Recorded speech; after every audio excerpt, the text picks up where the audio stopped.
This is the EVP Podcast.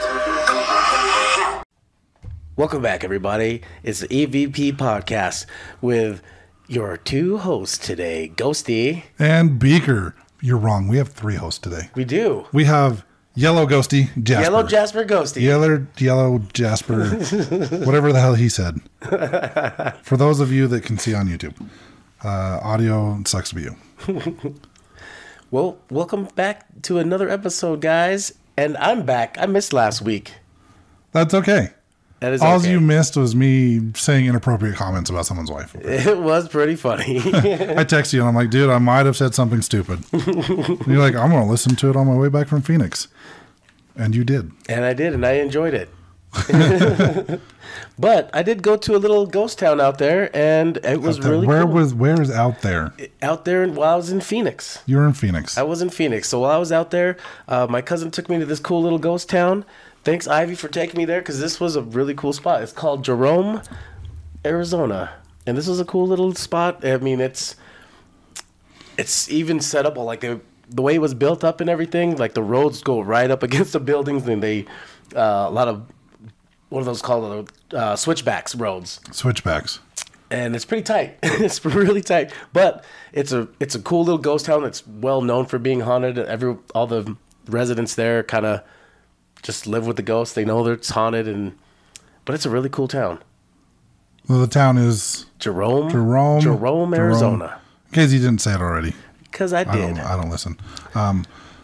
So how far is this from Phoenix? It's about a 2-hour drive. Okay. And there's this hotel that's there. It's a big hotel, and it's known to be haunted. It's called the Jerome Grand Hotel. And yeah, you can feel the ghosts in there. It is pretty haunted. I wouldn't say with a lot of bad energy per se, but there's a lot of stories there, and there's quite a bit of reasons why there would be ghosts. So Jerome, Arizona. Mm-hmm. I was gonna say Idaho. I don't know why. It's a mining town. I was a little retarded today. Yeah, it's a little mining town. It was around in the late 1800s. Late 1800s. Yeah. Well, it kind of started getting I guess there was these two miners that went through and found copper. So they made their stake. They claimed their stake there, and they started mining. Then that got, I guess, another investor came in there, and last name Jerome. Okay. But because of them, they got, all these miners started coming in there, started staking their own claims there, and the town blew up. And later on, this mining company came in there, and they ended up taking over the whole place. What are they called? Okay, so this is, for some reason I was thinking it was south. This is actually 100 miles north of Phoenix. Yeah, it's up higher, so the elevation's up higher, so it's not as hot as Phoenix. It's kind of like how Park City is from us in Salt Lake. So it is, it's about 5,000 feet elevation. But yeah, it's home. It was rich with copper, but the where was it? United Verde mine. So this place got to be really booming in about the 1920s. It looks like there was upwards of 10,000 to 15,000 people in this town at one point in time. Yeah, this place was pretty damn big, and it was the United. Let's see, it was the United Verde something. It was the. Oh, damn it. I lost that. Oh, United Verde Copper Company. Okay. So United Verde Copper Company ended up buying out these claims and ended up mining, turning into a big thing. So they hired all these miners. So with all these miners being there, they had the city blew up with a bunch of saloons, a lot of brothels, and they needed, of course, a hospital. So the hospital was, of course, funded by the mine because the miners were the ones needing the hospital.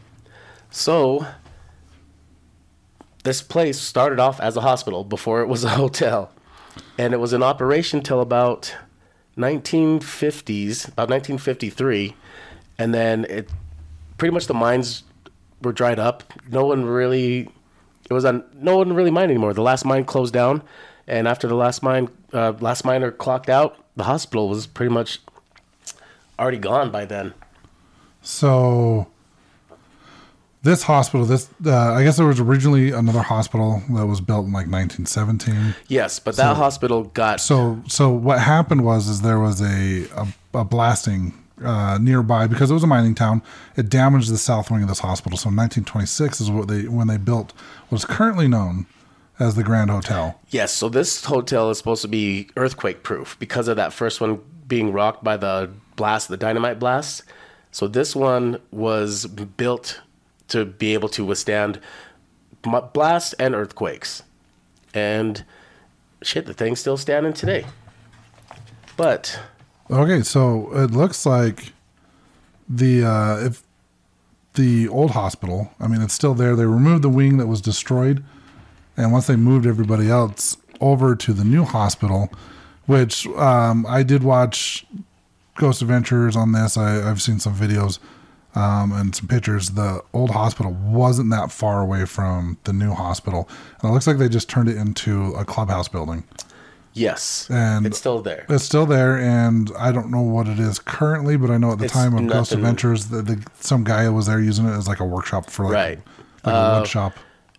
I don't think they're using it for much now, besides maybe you might be able to use it. I don't know. Did you actually go over to the clubhouse? I did. You have to walk past it to get to the hotel. Oh, okay, cool. Yeah, so it's there, and there's really no signs on it, and it's vacant. It's completely empty. But if you notice on Ghost Adventures, like the upper level, it was all kind of boarded up. Yeah. It's not anymore. It's now glass is all in there, and it looks nice. Well, I mean, the Ghost Adventures episode was shot in like 2010. 2011. Oh, yeah. I'm going off of the timestamp that was on their video cameras in the episode. It said 2010. Oh, you're smart. Look at this guy. They set up their base camp, right? Yes. And I actually checked that when I was watching it because I was like, when did this happen? And on the timestamp, it was like February of 2010 or something like that. Genius over here. But you know how TV works. Like they record stuff, they do all the editing and that, and you know, they're not like us where we just kind of wing it. They actually put plans into it, and I know DVO's going to get mad at me for saying that, and I don't care. But yeah, it was like 2010 when Ghost Adventures there. So I mean, I'm sure it's changed a lot in the last 13 years. Not really. I would say the only thing that's really changed was that those windows are. Oh, okay. Besides that, it's pretty much the same. But there was this. Well, I guess we could keep talking about the history real quick before we keep going. But so it ended up shutting down in the 50s, early 50s, 52. 50. Well, anyways, it sat dormant till this new guy ended up buying it in the 90s. But it's the company that owned it at the time. It was Phelps Dodge. Phelps Dodge ended up buying out the mining company and took over the mining company. And Phelps Dodge still owned it up until the 90s. They still owned multiple places out there.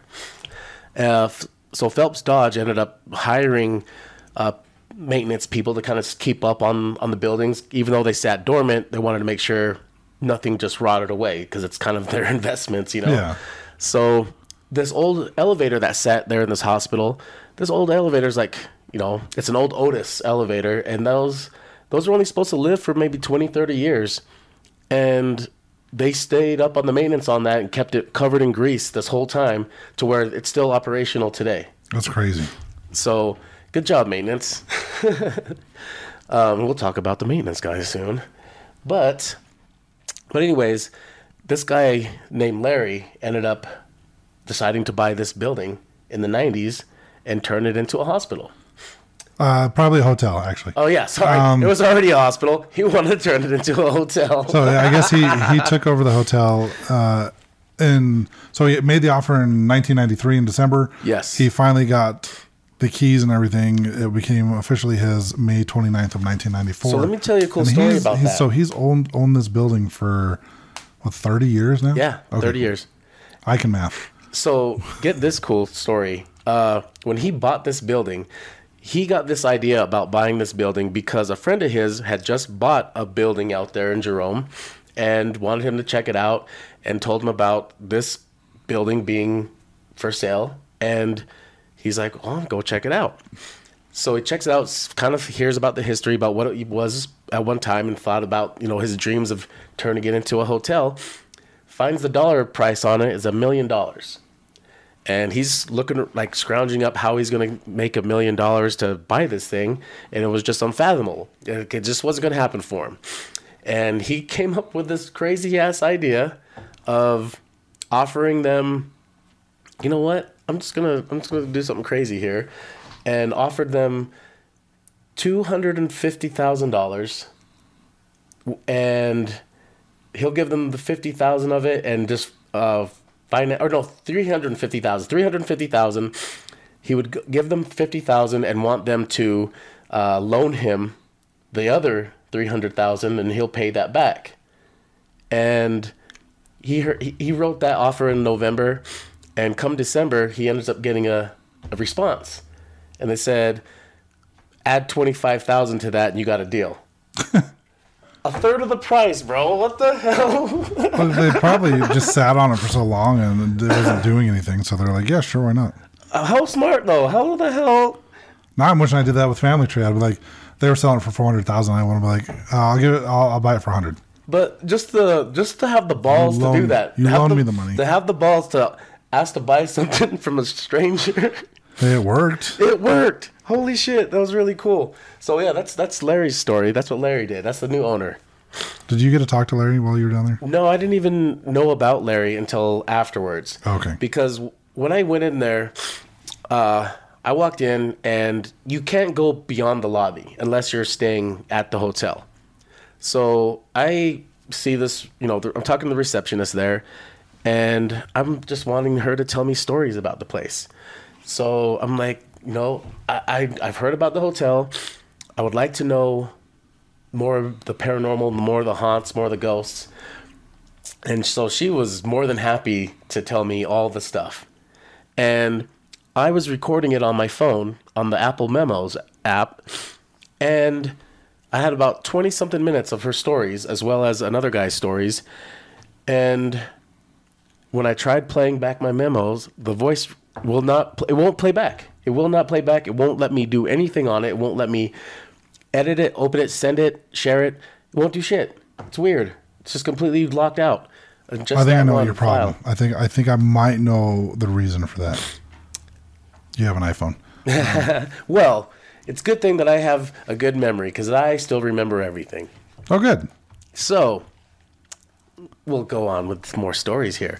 Well, while she's telling me these cool stories and telling me all these ghost stories, this guy's kind of sitting down listening to everything as well. He's sitting there in the lobby. He kind of interjects a little bit with some stuff, and she laughs at him and kind of introduces who this guy is. And he had wrote this book about the hotel. And yeah, the ring lights go. Yeah, what's the name of the book? It's called Tomorrow We Get to Do It All Again. His name's Chris Griffiths. And I think you can only buy it there at the hotel. But he loves the place so much, he kind of felt drawn to the place, and he just keeps going back. Decided to write a book about the hotel and just kind of his experience about it and kind of the background. So I got a lot of the information about, like, Larry, who owns it now, in this book. And it is pretty damn cool, just reading about a lot of the stuff and kind of the history that goes back on it. But Larry, who bought it, didn't know about the ghost stories that came along with it. He just started hearing about it as they were kind of opening, and people were coming in and telling him about their experiences there and stuff. Well, anyways, he had a partner named Van, who him and Van were in this together, and they were living there as they were renovating everything. And there's this one area of the place where you have to kind of climb up this elevator chute. There's kind of like these giant steel rings that hang, and that's kind of your ladder you got to climb to get up there. Well, his partner Van, I guess he's pretty brave, and just kind of jumps and runs ahead, and just, nothing freaks him out. He's not scared of anything. Well, for some reason, when they went to go, he was trying to show him this area, and so he went up to climb that, and looks down at his partner, and Van, he said, like, Van just was like white as a ghost and just would not he was just shaking his head like, no, he's not going up there. Like, he did not want to go up there. Didn't understand why, but for some reason, that was just one place he wouldn't go. Well, anyways, Van ends up having these guys. Sedona's not too far away, and Sedona's known for its vortexes and everything. Well, anyways, this medium and some people were doing something out there, and were asking and one of the people knew the owner, Larry, and asked if they could go check out the hotel and just kind of check it out as a tour or whatever. So he obliges and lets them come over, and kind of wants he was pretty skeptical of psychics and what have you. So he was just expecting to see a show, and just this person, the psychic, was just going to look up some history on the place and just say what everyone could have known anyways. Well, the psychic ends up talking about Claude, the maintenance guy. One of the maintenance guys. Yes. One of the maintenance guys. I think so Claude like Harvey. 3. So Claude Harvey, he was that his name, Claude Harvey? I think so, yeah. So he was a maintenance guy who ends up, they find his body at the bottom of the what's it called? The elevator, where it comes down on the basement. And a nurse was going down in that elevator. So the story goes, the nurse was coming down in the elevator and would not come down all the way. It was just kind of, as it came down, it just kind of wasn't reaching the bottom, just kept stopping and going. She ends up getting somebody to come lift it up, and boom, there's the body of Claude Harvey right there at the bottom.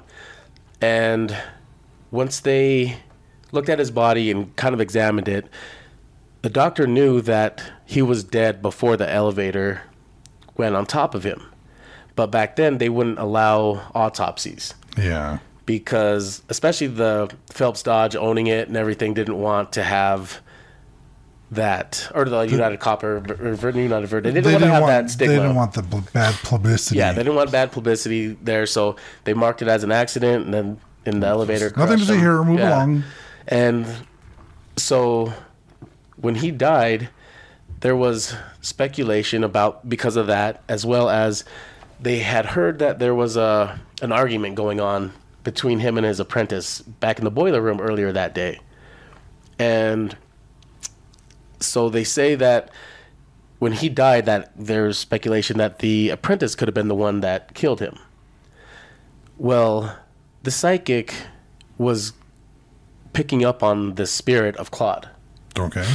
And this was before this was a hotel and everything. This was still before they were renovating it. The psychic picks up on the spirit. Had never seen this chute before, where you got to climb with those rings and everything. And she starts picking up on him and says that death of Claude was not intentional. That guy didn't kill him.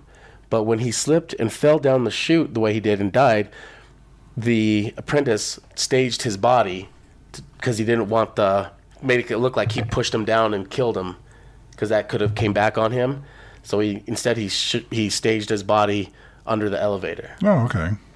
So that is when he had that psychic come in, she picked up on that.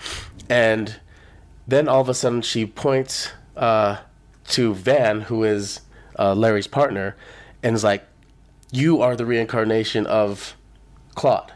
That's one of the reasons what brought you here. But Van, who's like, I guess his eyes are just wide and just soaking it all in.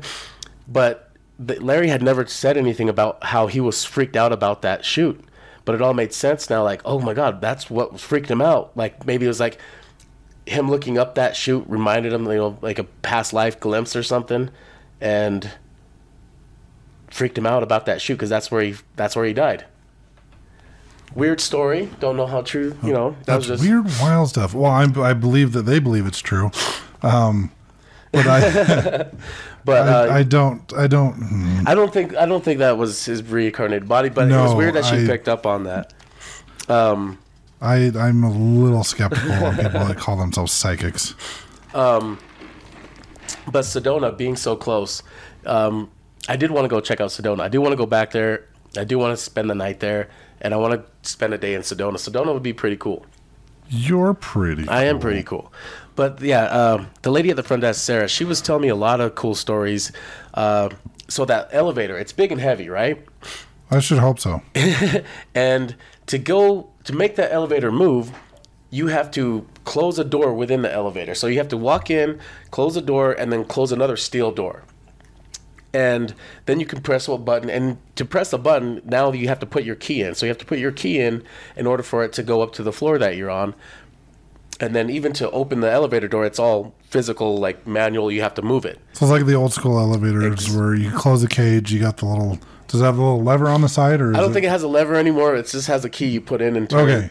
But yeah, it is the old school where you close the damn steel door and stuff. But they say that thing will move on its own and will open and close. Look, people got places to be, right? They can't wait for living people to come let them in and out of the elevator. A lot of them have their clothes tugged on. A lot of people have heard children, spirits. But one story that she mentioned as well was there was this other lady, Girthy. Let's see, Girthy. I gotta find her damn name. Girthy, huh? Yep, Girthy was her name. Girthy May Patch. That's her name. Girthy May Patch. Girthy May Patch. And she was there, and there's a lot of weird stuff that kind of follows why she was there. So she was there, and pretty much they think it was having to do with her being pregnant and someone trying to hide her pregnancy, because she's from like Nebraska, and why the hell is she there at this?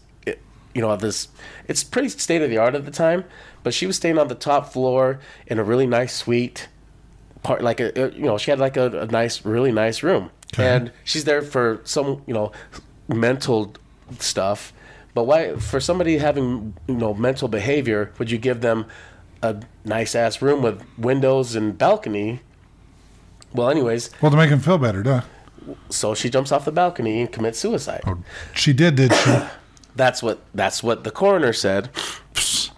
But there's she did. So there's just too much to that. Because of what had the way that she died, the way that she fell when she landed isn't the way that you would have landed if you were to have jumped and fell. Rather, it's more like as if she was pushed off, and the distance and velocity, all that stuff would make sense that she was pushed off the balcony. And not only that, nobody found her body for hours. Nobody knew that she jumped for hours. And then once they did find her, she was alive for about 36 more hours and then passed away. Oh, Jesus. Yeah. So, yeah, So she wasn't able to talk during this time? I don't think so. Or unless they try to... Unless she was like in a coma or something. She could have been, I think so. Because, 3-story fall. Surviving it alone is... Yeah. But... That's crazy enough as it is, but I'm sure there was probably someone there was probably someone in the room that didn't leave her side that was like, you don't fucking talk. Right. You don't say nothing. I'll pull this plug, swear to God. But her spirit is said to be haunting there in the room 37A. And there was another death that happened. Well, there's actually about 9,000 deaths that they know about there in this hospital when it was a hospital. Yeah, it was a hospital. I think they said something like there was a death like every day. Yeah, pretty much a death every day. Which, it's a hospital. So, but... in a mining town. Yeah, in a mining town. So, things are rough. There's probably caves in, people losing limbs. After it was a hospital, after it was a hotel, there was another guy that died in that room of a heart attack. And when he died, it was crazy because one of the staff members at the time actually had a premonition of this. Yeah, it was pretty nuts. So this staff member ended up, I guess she kind of has some abilities, but she said she had this one nightmare. So I guess she came into work one day, was just kind of being vocal about this crazy nightmare she had about work, and was saying how she just seen somebody holding somebody's feet down and all these people surrounding this person laying down, and all she felt was like this. There's nothing that anybody could do. Nobody could help do anything.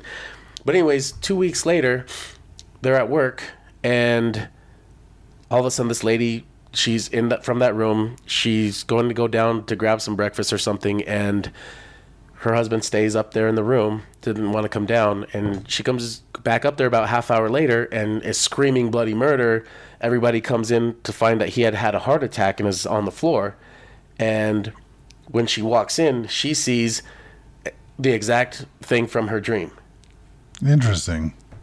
Pretty nuts. Premonitions. Yeah. Let's see. There's a lot of crazy stories about this place. There's this other lady named Brittany, and oh damn, she would have a lot of stuff. She actually had a lot of experiences. This book has a lot of cool stuff. Do you want me So to you're saying going? you should buy the book? Yeah. Do you want me to keep going about more experiences? There? Sure, we can. Yeah, that's what we do. We talk about ghost experiences at haunted places. Okay.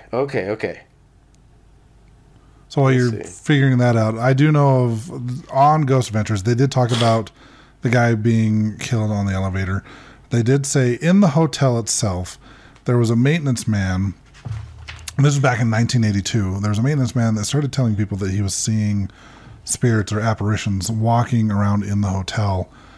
And a couple days after he first started telling people that he was seeing things, there was like a storage room with a big pipe coming out of the ceiling. He, I guess, went in there and hung himself in the storage room.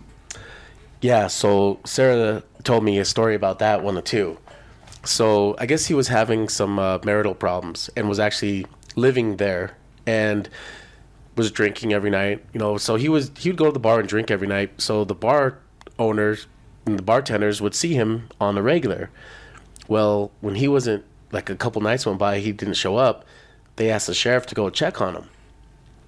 And the sheriff was looking around in there trying to find him.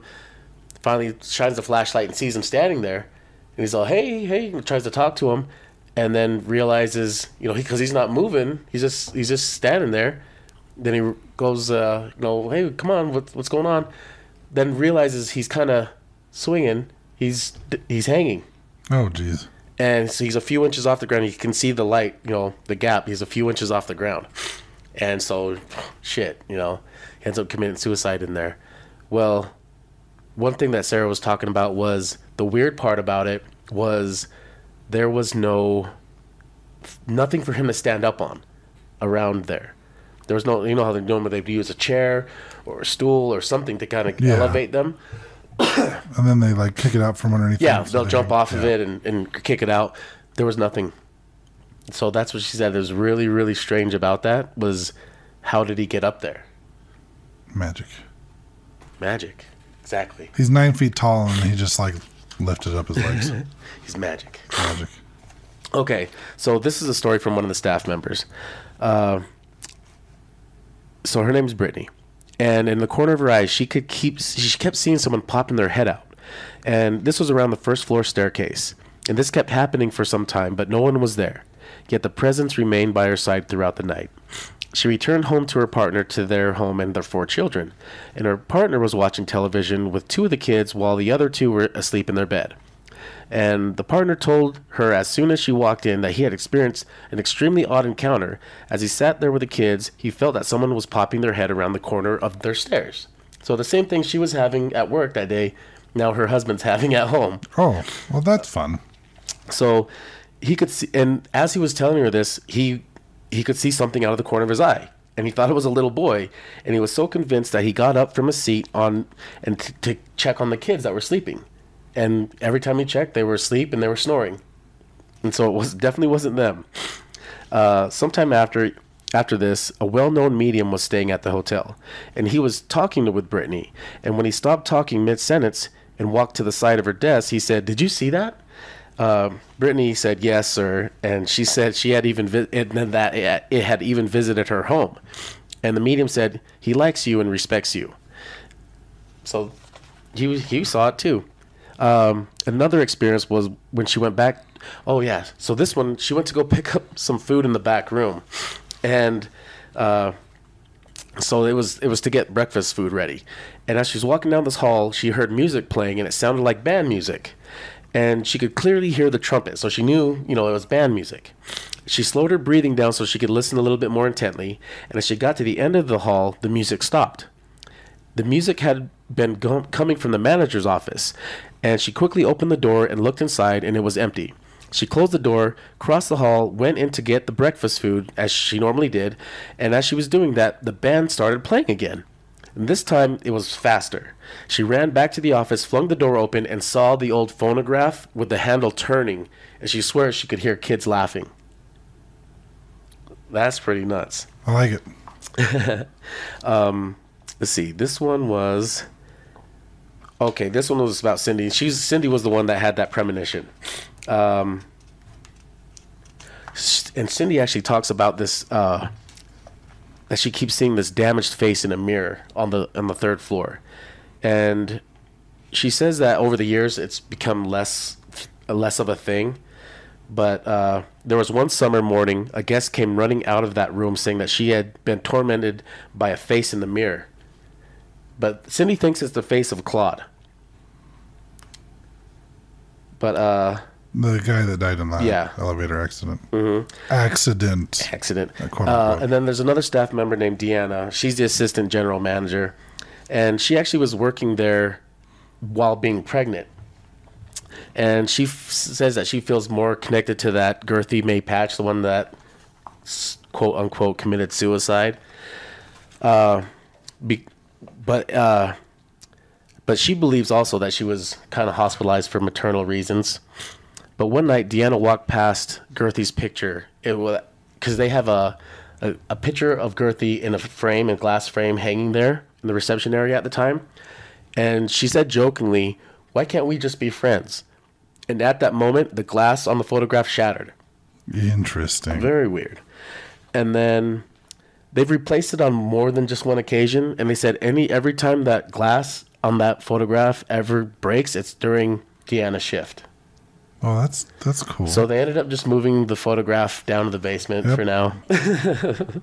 Probably got expensive replacing all that glass. Yeah. And then they talk about a lot of people just having, experiences getting their clothes tugged on and stuff. But there's a few more interesting stories in this book, but I don't want to tell all of his things. No, because then he'd ruin his book sales. Yes. But I did. He was there while I was getting the stories being told, and so while Sarah was telling me these stories, he kind of interjects and says a couple things that made her laugh, and so she kind of introduces him and tells us about his book that they had for sale. I was like, oh, cool, and he's the guy that wrote it. And so I was talking to him. He's a English guy too, and it was just weird of him to feel so drawn to this location and to write a book about it. Well, being able to meet him and him telling me his stories was really cool too. So I wanted to buy the book and have him sign it, and I had him write it out to Ghosty, and I love him for that. You would. But anyways, he was telling me this funny story about what had happened to him. This one night, he ends up, because he goes there on a regular basis now. Well, he was staying there this one night and had never heard about the story behind Girthy May Patch. And he ends up going into getting the room that she died in. And when he was there, he checks into his room and just felt this overwhelming just sadness, but was making him cry. And he had no idea why. Well, when he finally gathers himself, he goes down to the lobby and gets himself some water and kind of tells him, what he was experiencing. And they told him, oh, you're in this room, which is, 37A. That's where she committed suicide, blah, blah, blah. Kind of tell him the story. And he's like, oh my God, that's weird that I would feel that way. Well, later that night, he's hanging out with Deanna, the assistant general manager. And while he's hanging out with her, she's telling him more stories about Girthy May Patch and all that. And he ends up having to go back up to his room to go pee and just call it a night. And he takes the elevator up, and he said as he's going up there, he's thinking to himself, what would I do if I ever saw a ghost in my face? And he's kind of spooking himself out. Well, as he gets to the top of the third floor, I should just pull this part up because this is funny. Okay. Let's see, where is it? Okay. He said, I watched as the lift slowly but steadily passed each floor and stared at the antiques on each level. As the car reached the third floor and the gap appeared, I saw the most frightening sight I have ever seen. There was a grotesque old woman's face with a gray bob-shaped haircut and dark sunken eyes. She was staring directly into my eyes and smiling. I didn't have time to think about whether it was girthy or not because it happened in a split second. In hindsight, though, it couldn't have been, as she was in her 20s. This ghost head that I had seen was at least in her 80s. The early evening silence was shattered by my very loud scream, and the floodgates opened. I completely and utterly pissed my pants. I heard Deanna shouting up the lift shaft, "Why are you screaming?" I just about managed to splutter, "I have seen an ugly old ghost head with gray hair." The lift stopped and the cage door was opened. There stood an elderly lady with a gray bob haircut looking exceptionally offended. It transpired she was staying on my floor and had decided to try and look through the cage doors down into the car. Her first words were, "Don't refer to me as an ugly old ghost head with gray hair." Foot in mouth. Yep. But it makes for a good story. It does, because he said he really pissed himself. That's embarrassing. That's embarrassing. Oh man, but it was really cool getting to meet him, getting him to sign the book for me, and finding out about the owner and kind of his whole story. I guess one thing that had happened was his partner ended up getting really sick, and he ended up having to tend to him and died, after a few months. And so only after a few years of owning it and operating it, he wanted to sell it.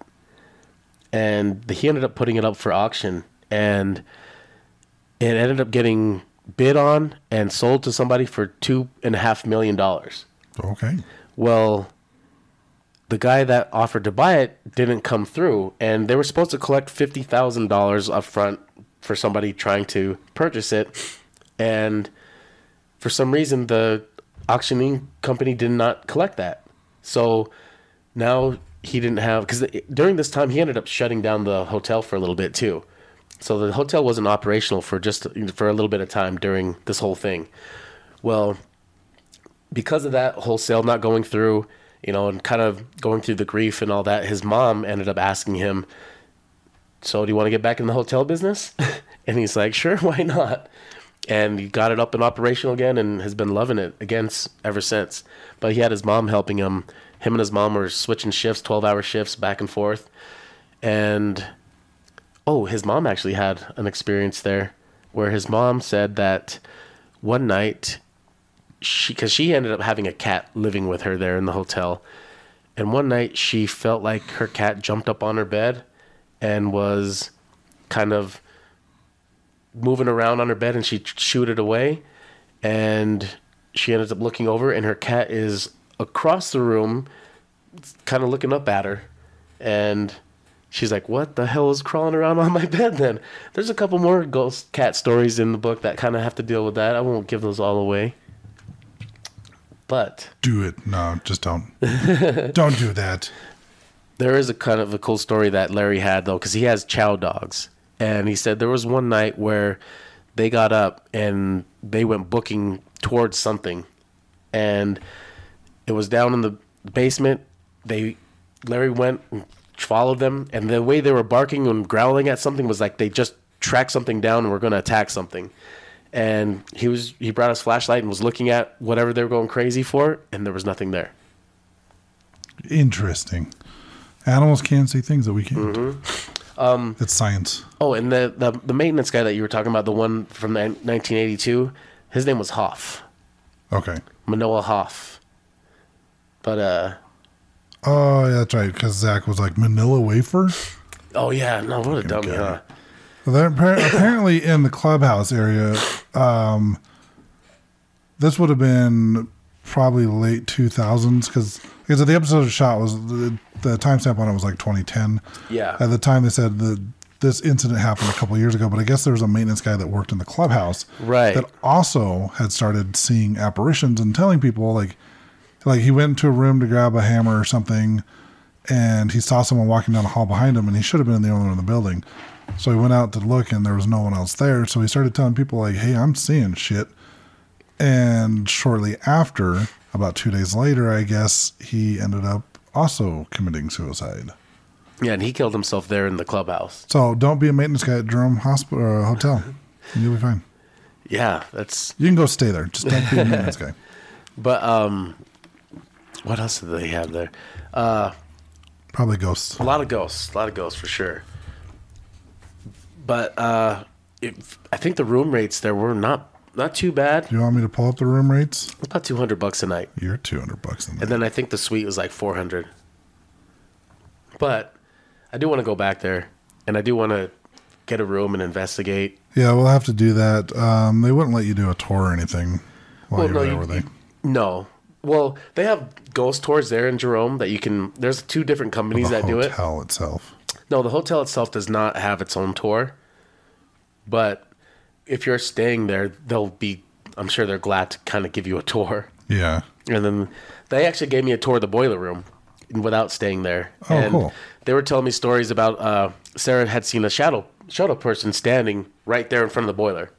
And so she took me in there. She showed me the boiler and where the shadow person was. I actually have some pictures of it all. I took pictures. That's great for a podcast. Those pictures. Yeah. Well, we could put it on our social medias. We'll put it on the social medias. So a standard room is going to run you about $200. If you want to look at the mountains, it's $225.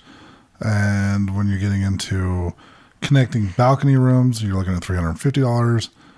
And they have other rooms that apparently aren't available at the dates that I checked. So there, she saw a shadow person standing right here. Next to the boiler? Right in front of the boiler. For those of you on YouTube. We can share that on the socials. We can share it on socials, yes. But Sarah had also talked about how she had an experience in the clubhouse where she had her hair pulled and her ass smacked. I wasn't there, I promise.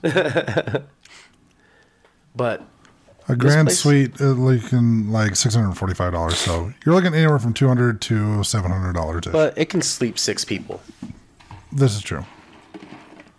The grand suite, the $200 a night is about 2 people. Yeah. Regular suite says 2 people. So you get the grand suite, you get 6 friends, you divide $650 by 6 people. Yeah, for you're sure. Just a little over $100 a person.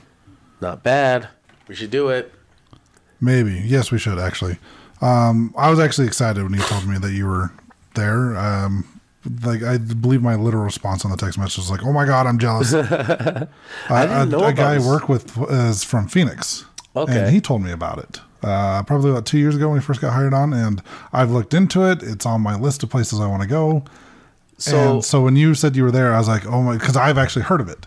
And Yeah, I've looked into staying there and all that, and I don't travel as much as I would like to. I do enough traveling for both of us. Apparently. But yeah, when I told you about it, I didn't know much about the hotel, and when I told you that, you were like, "Oh my God, I'm jealous." And so I was like, "Oh shit, you know about this place? That's cool." Yep. And when this lady Sarah was telling me about the story about the elevator coming down on Claude, I actually remembered that Ghost Adventure video or episode. I remember where Zach that part. almost gets crushed by the damn elevator. Yeah, I remember seeing that somewhere. I don't know if I've watched this episode. Maybe I watched this episode in the past seen that episode. when my friend told me about it. But I just thought it was funny because like the dude literally had to run and like grab Zach and pull him from out from the elevator. He's like, "Well, I thought it was farther away, and I thought you were going to stop it." It's like elevators don't just stop, dude. Yeah. They just keep going. And you know what I thought was interesting? I'm going to just point this out because this is back in the day when Nick Groff is still part of Ghost Adventures, and they're sitting there talking about Claude. What's his name? Harvey, the maintenance guy that died in the elevator. They were talking about him, and all of a sudden, Nick is just like, "Hey, do you remember that EVP we got at the Melissa Axe Murder House?" And then they played the EVP on the episode, and then that was it. Just like out of the blue. "Hey, do you remember this? We got it at this other place." Like, it was completely out of context. It had nothing to do with what they were talking about at the time. And then he's like, "Hey, you remember this?" They play the EVP in the episode, and then they just move on with their lives. And I'm just like, what the hell was the point of this? I don't know what the hell. That show. But they did get an EVP on the episode from an Arizona paranormal team that was there. They did. And they played that. I can't can't remember what else they had there. They had that door slammed shut on the top floor. Oh, they did? Yeah, Oh, Zach went outside on the balcony. They were investigating. They heard a door slam shut. They went to go look at it. They figured out what door it was. Showed that, like, with even how hard he was pushing on it, the door was barely budging. He got a plastic bag out to show that, like, there was no wind blowing or anything. And so they weren't able to actually figure out what it is that caused that door to shut. I do know that at one point they saw, thought they saw something on, I believe it might have actually been the boiler or something. And then they actually were able to prove that it was just the reflection coming off of like someone's camera or something. Oh, they did get a weird purple mass on their thermal. On the thermal, yeah. That just kind of appeared and shot away. That was kind of weird. That was interesting. Yep. It's an okay episode if you want to watch it. If you have Discovery Plus, it's like season 5, episode 3. But they did get to investigate both buildings, the clubhouse and the hospital. Yes. But it might have been the clubhouses where the door shut. Oh, yeah, it could have been that. It might have been the clubhouse where the door slammed shut on them. Yeah, because the clubhouse would have been really cool to investigate, because what Sarah at the front desk was telling me was that they think that is actually more haunted than the hotel itself. Quite possibly. So I was like, interesting. I think the old hospital, the clubhouse, was probably active longer as a hospital than the hotel was. Yeah. Well, it could have been. Because, after the Great Depression and not needing the materials, they pretty much just shut down operations there. So. But still, 9,000 people between those two buildings. Yeah. That's a lot of death. And not only that, but those spirits that were existing there, I'm sure attracted more surrounding spirits. Yeah, sure. They came out of the mountains. I ended up going down. There's this little interactive ghost town you can go to if you just keep driving through Jerome. And it's a cool interactive ghost town. Yeah, kind of like, how so interactive. You pay. So it's kind of like a museum. So you pay an admission, and you get to just walk around, check out these old buildings and old cars and old machinery and shit. So this is just something to do for this guy that lived there. That's kind of his way of that's how he made money and kind of kept restoring some of the old shit there, and people would come. I came and I paid some money to go check shit out. No, good for you. And so he's got the old buildings, and they actually have that old house. Remember that one I sent you? Yes. That was the old house that had. It was like the last of 60 original houses that were there. Let's see. It's called the Old House. The Old House. Oh, yeah. That's a good name for the Old House. It was the last remaining of one of 60 homes. Let's see. Get away from there a little bit. But yeah, it was the last remaining of one of 60 homes. This town site is called Haines, Arizona. This house was occupied until 1959 by a woman named Petra. Then, 105 years old, she then moved to Prescott and lived there for 3 more years. Okay. But this old house, I mean, look at that thing. That thing is like falling apart. But although it hasn't been lived in for 50, 60 years. That's the house that you said was full of hoes. And I said, that's perfect for you. It's hoes in this house. Yeah, I know. This is great content for our podcast. Well, so for all the people listening, they can see the video. Well, I can post it on the socials. This is true. But I'm just showing you so you get an idea of what I'm talking about. I understand that. Yeah. See, but as of right now, when people are listening to this, they're not going to know what the hell you're showing me. Well, hopefully they see it on the socials and they'll know. Well, I think we got some investigating to do. We do. Tonight. We got some investigating to do. Next week, we will have an update on a location that we have previously talked about. We're actually going there soon. So we're going to test out the new Ovilus that we just bought. Yeah. Yep. We're going to test that out, and we got other stuff going on. So if you would like to purchase this book that Ghosty has been reading out of, again, it is called Tomorrow We Get to Do It All Again.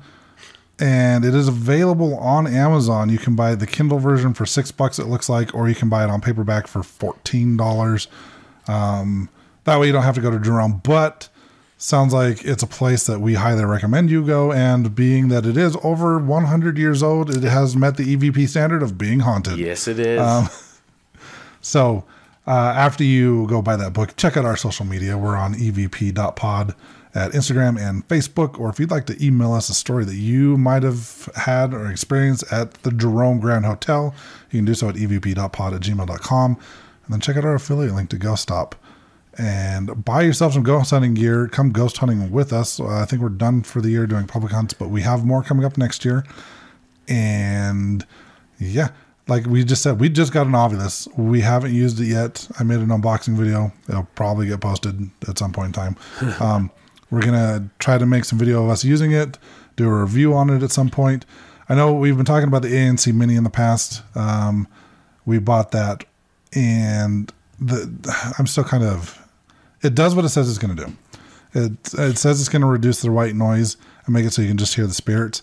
And it definitely does reduce the white noise. I can give it that. So I like how it silences the white noise. Yeah, it silences the white noise. We haven't got a whole lot. We got to fine tune it. Yeah, we're still trying to fine tune it. We haven't got a whole lot of responses from spirits on it, but it does eliminate that white noise, which is really nice. Yeah, so you're not hearing the... Yeah. Because the Faraday bag... Still, you'll hear that white noise with the Faraday bag, but it eliminates the the radio chatter. Yes, the Faraday bag is great too. The music, the chatter from the DJs, that gets cut out, and all you hear is the white noise. But the ANC Mini cuts out all that. Yes. So again, still playing around with that a little bit before we can either go yes or no on whether or not we recommend it. We'll have an update on the Ovilus here in a couple weeks as well. But yes. And then, just donate money to us at PayPal. That's on Hell yeah, our why link tree not? as well. Why not? Yeah, because we need to buy that yacht. All right, stay fresh, cheese bags. Peace out, butterflies. This is the EVP Podcast.